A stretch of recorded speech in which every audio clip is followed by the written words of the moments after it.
Hola, ¿qué tal? Muy buenas tardes. Dios bendiga a todos los amigos y hermanos que siempre están ahí en sintonía con nosotros.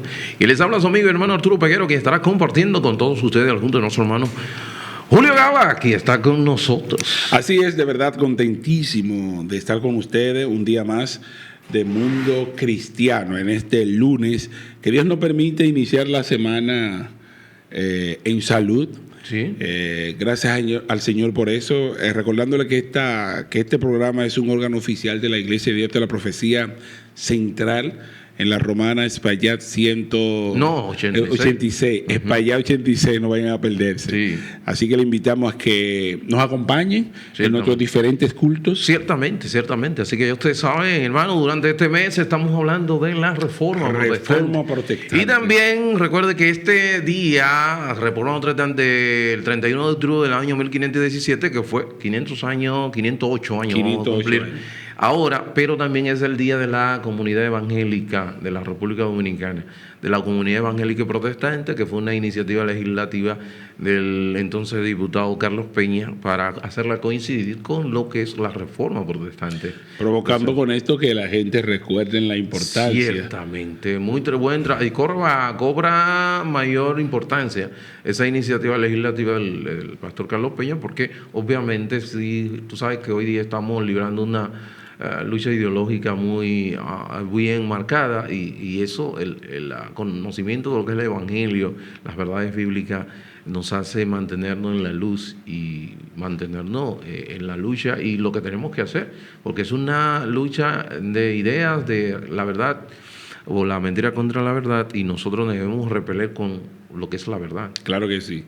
En el día de hoy vamos a estar, seguimos hablando de este tema, sin embargo nos enfocamos en la influencia de la reforma, libertad religiosa y... En la libertad religiosa y de expresión. Que hoy día son de las garantías, de las influencias propias de la reforma protestante, y que hoy día estamos mirando con mucha preocupación. O incertidumbre. Cierto.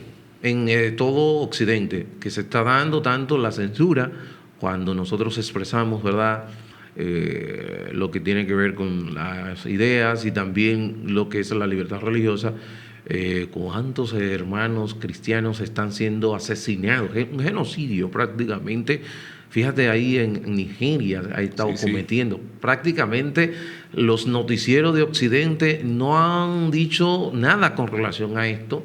Sin embargo, lo más mínimo que se acontece en la Franja de Gaza es noticia inmediata. De hecho, ahora nuevamente el ejército israelí está bombardeando en estos momentos, estuvo bombardeando obviamente ahora recientemente a la Franja de Gaza por situaciones de que se han dado tranque, de que no quieren ceder ante el acuerdo de desarmarse y ellos han, ¿verdad?, acudido. Y entonces fíjate que yo me doy cuenta inmediatamente porque es noticia. Sin embargo, lo que pasa con los hermanos cristianos de Nigeria, del área de Pakistán, en todos los lugares, oye, nosotros no nos damos cuenta. Boko Haram, que es la educación de Occidente, es un sacrilegio. Eso es lo que significa la frase, es el nombre Boko Haram. Okay. La educación de Occidente es un sacrilegio. Ok, y el domingo yo le decía a los hermanos, una intervención que tuve en la iglesia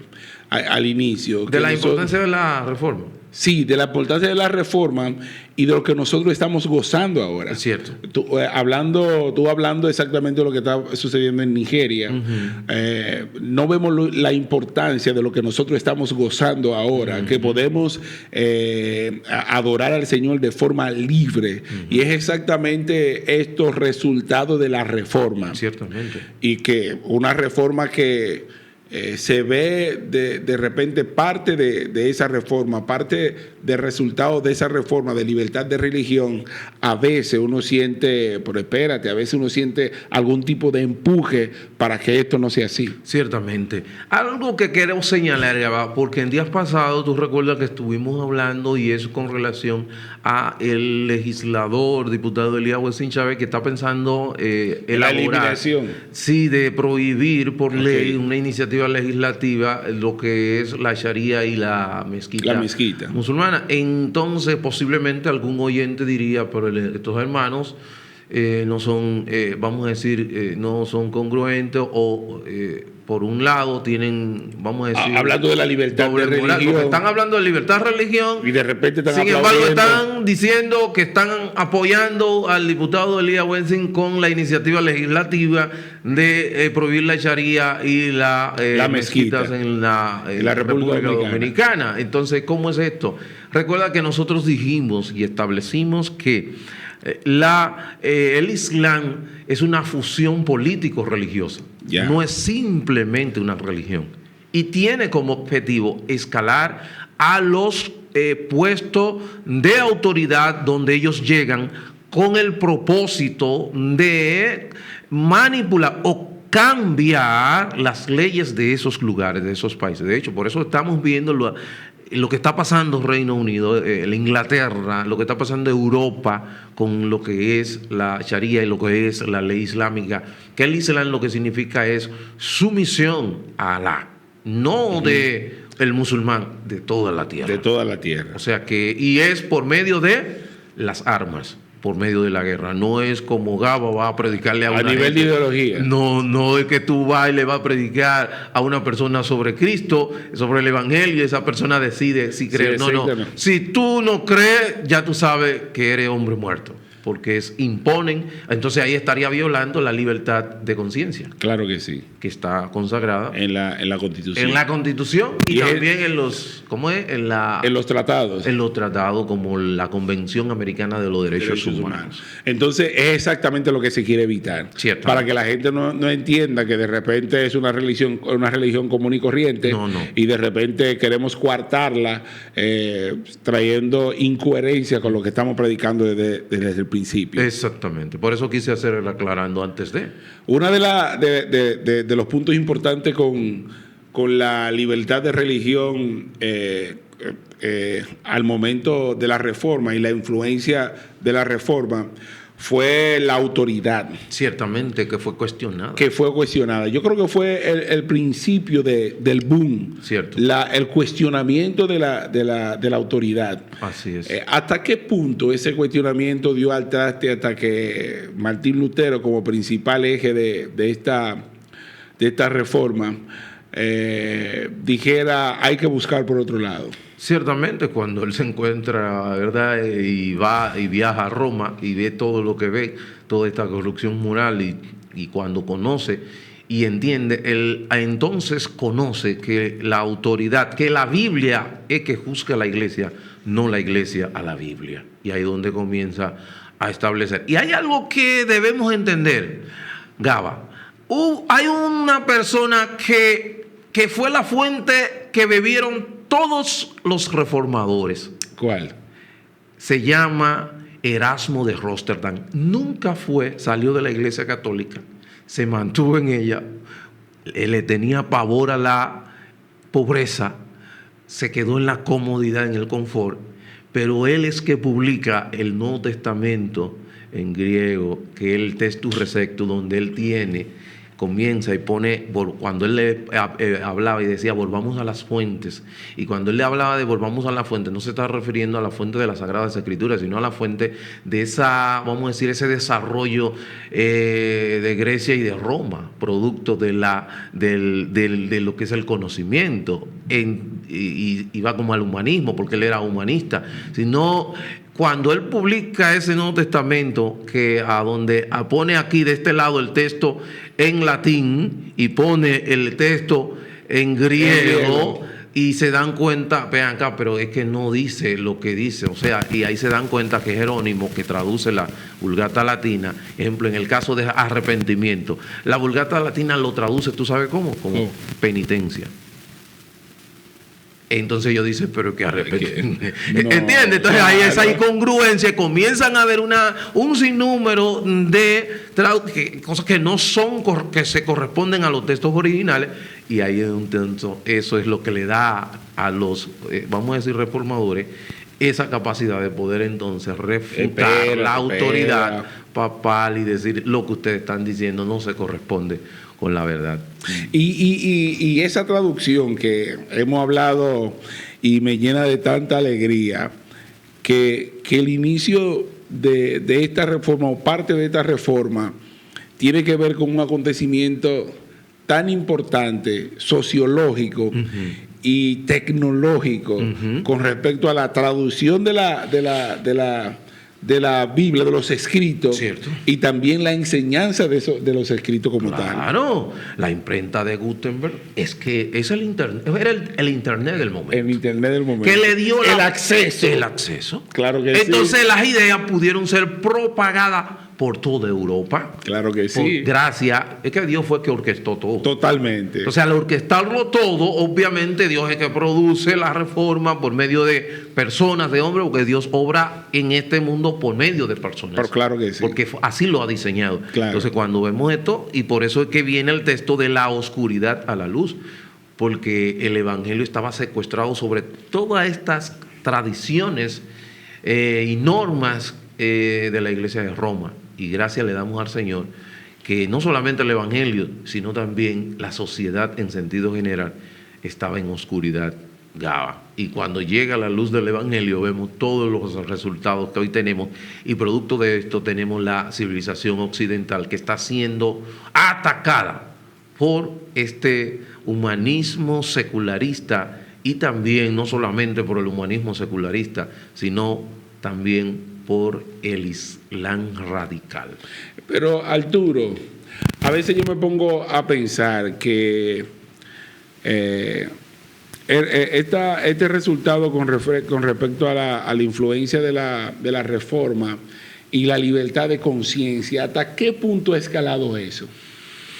La libertad de conciencia hasta el punto de que, o sea, el individuo, el reformador entendió, mira, que es una relación entre Dios y el hombre. Y como es como dijo Martín Lutero, de donde se desprende una de las sola escritura. Sí, cuando le pusieron todos sus libros, todos sus escritos, y que si él se retractaba de lo que había escrito. Y él dijo, mi conciencia, le dijo, está atada a las palabras, a las verdades. Y yo no puedo ir en contra de mi conciencia. Y él dijo, por eso dijo, aquí yo me quedo y Dios que me ayude. Y él prefirió, ¿verdad?, que lo mataran si era posible. De hecho, emitieron el decreto, lo que no se concretizó porque Dios tenía todo en sus manos. Claro.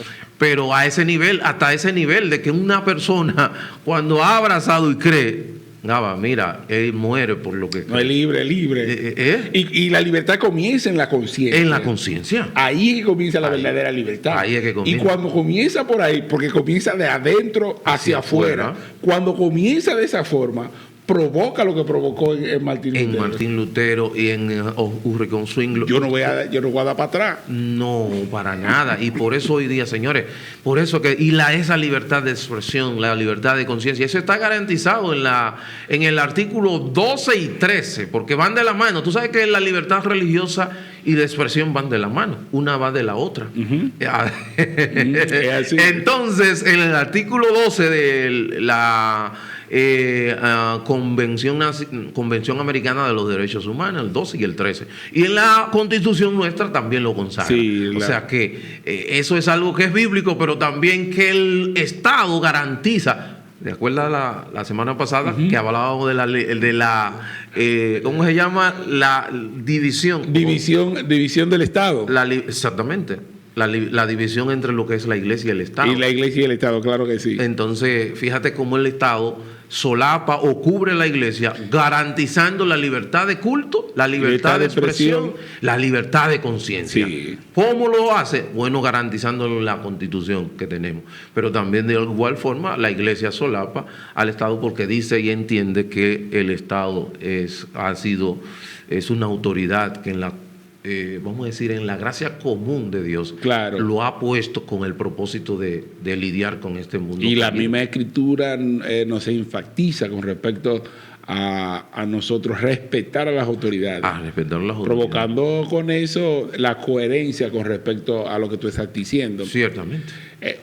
Yo te decía anteriormente o fuera del aire, y yo quiero que antes que se acabe el tiempo, porque me gustó mucho, lo que produjo Martín Lutero y todos los reformadores en el siglo XVI no es un hecho aislado, debido a que los mismos resultados o la misma problemática que que encontró Lutero al momento de ver la palabra, de encontrarse con la palabra y ver la realidad de lo que se estaba haciendo, la forma en que la estaban interpretando, no solamente Martín Lutero tuvo ese encuentro o de repente esa forma de ver las cosas, sino que en principio, ¿de cuánto estamos hablando? 1500 años antes. El oscurantismo inició en el siglo V, y termina en el siglo, ¿tú sabes qué?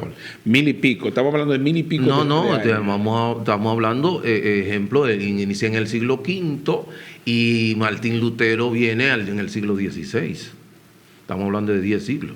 10 siglos. 1000 años. 1000 años. Uh-huh. Sí. Ahí ese tiempo duró la iglesia y la sociedad en oscurantismo. Total. Por eso que viene de la oscuridad a la luz. Por eso el texto de 1 de Pedro 2:9.